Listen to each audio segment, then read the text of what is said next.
Before the release of the Nintendo Switch and handheld gaming PCs such as the Steam Deck and ROG Ally, the best handheld consoles were the Sony PS Vita and the Nintendo 3DS. In the past decade, hackers and enthusiasts have taken to the system and ripped it wide open, allowing for custom firmware, homebrew games, apps, themes and more. In this video I'm going to showcase some of the hacks and apps that let you get the most out of your system. So I've decided in this video not to make it a 3DS versus Vita type video because I think both the systems are amazing. So instead what I've done is I'm just going to kind of show you a couple of the guides that I used, a couple of the videos that I used, so you can go and do this to your own systems. I'm just going to kind of basically highlight some of the cool Wii features you get when you hack it and some of the things you can obtain. So once you've got a fully hacked Vita and 3DS, you're going to want to get some games.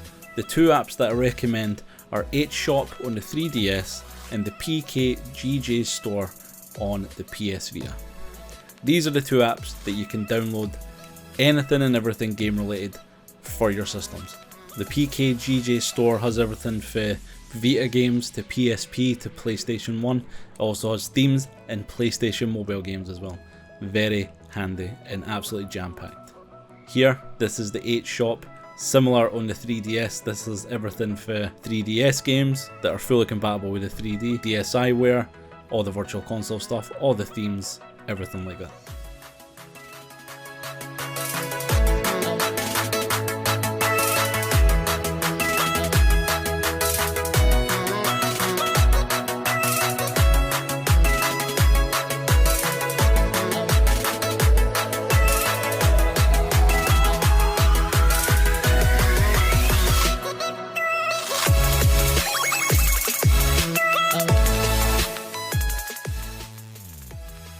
So once all your new software is downloaded, it's going to appear on your home screen as a couple of gifts.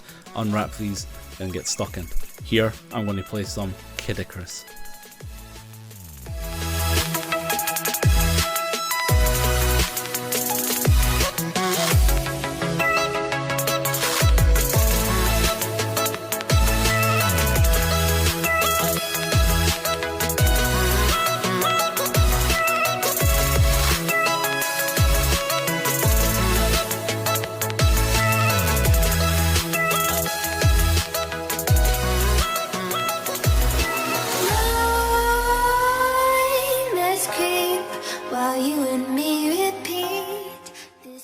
So back on the Vita here, when you've got your software downloaded on your PKGJ store, it's going to appear in your live area.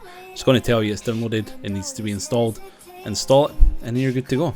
So I'm going to try this game called Gravity Rush. This is a game that everybody says you need to play if you have a PS Vita. So I'm going to get a bash.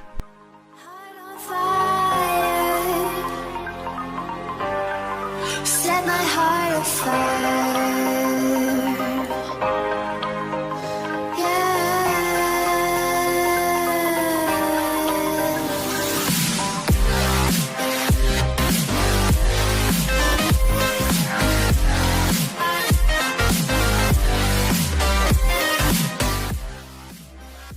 So going back to the PKGJ store here, with all these PlayStation 1 and PSP games that we've downloaded, we actually need another piece of software called Adrenaline. First time you run this, you're going to get all this spooky matrixy looking stuff. Just leave it do its business, and then you'll eventually be booted in to the PSP start screen. Here you'll see that familiar PSP XMB. And here we find our PlayStation, some Castlevania.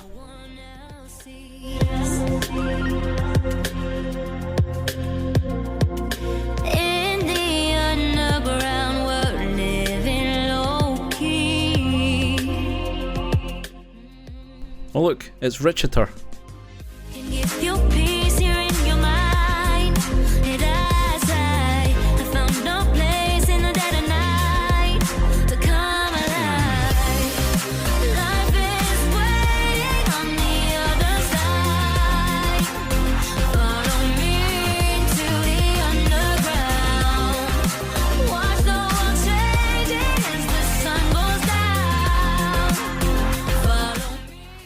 So another big thing with both of these handhelds is playing all your retro games. I like to try PlayStation 1 on both handhelds just to see how they fared. And the PlayStation 1 on the 3DS runs absolutely flawlessly.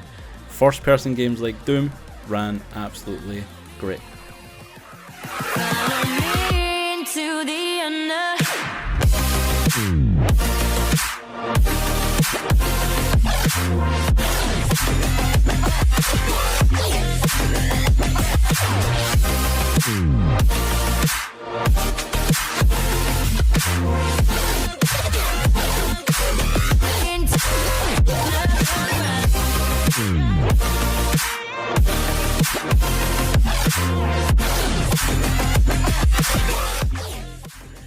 I then went on to try some of the bigger, more demanding games.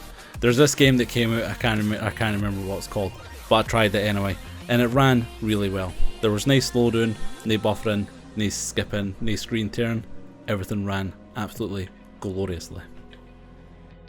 Even these full motion cutscenes ran absolutely no problem. Get yourself a 3DS if you want to play PlayStation 1 on the go properly. I'm breathing in. Hold tight, chemicals collide. Hold tight, hold tight, hold tight.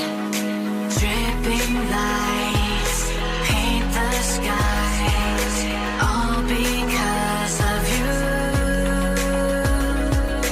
Dripping lights paint the skies, only you.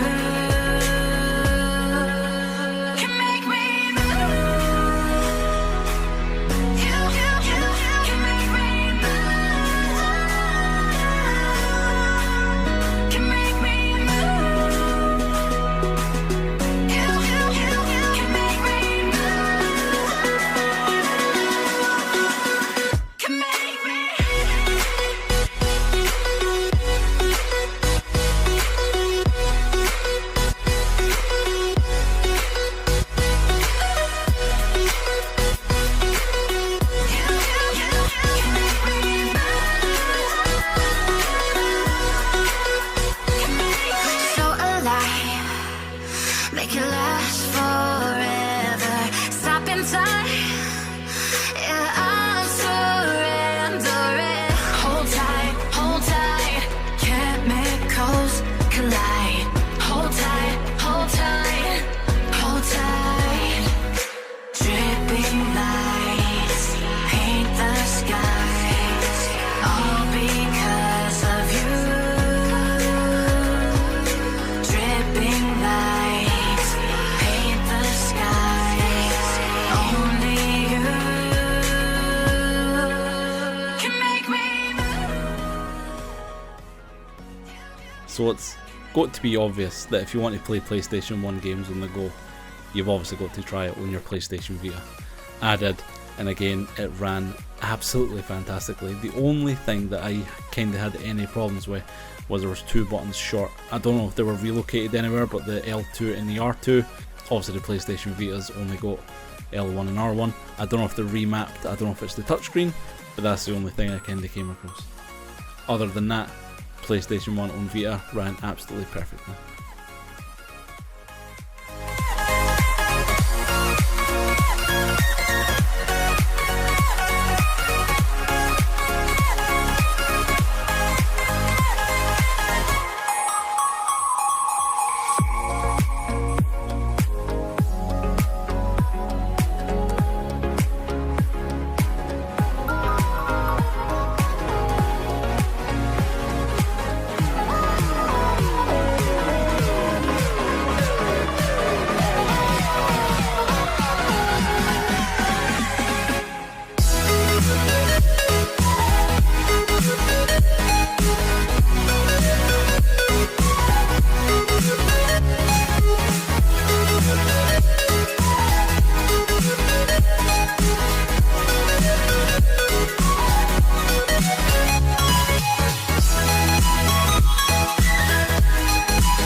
there we have it. That is a hacked 3DS, that is a hacked PlayStation Vita, and a hacked 3DS. Which one would you pick? I'd like to know down below. As for me, I'm going to go back and forth between the two. This is a great process, and having access to the full library on both consoles is an absolute game changer, literally. Would you go 3DS? Would you go Vita? Is there any mods that I've missed? There's a lot more that I could go into that I probably should have, but again, I think this video was kind of dragging on a bit too long, so I don't know what I'm going to go play, but I'm going to go play something. See you in the next one. Bye for now.